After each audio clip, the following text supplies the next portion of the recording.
Отдельно следует отметить, что правительством уже даны поручения соответствующим государственным органам, которые у нас занимаются нормотворчеством, а в частности подготовкой проектов законов, которые предусматривают обязательное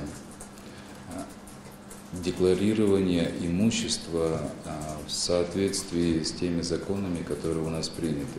Кроме того, мы хотели сказать, что там предусмотрено, что необходимо заработную плату сотрудников правоохранительных, судебных и надзорных органов полностью перевести в безналичный расчет. Для этого правительством должны быть определены конкретные банковские структуры, которые будут осуществлять проект по заработной плате этих государственных служащих.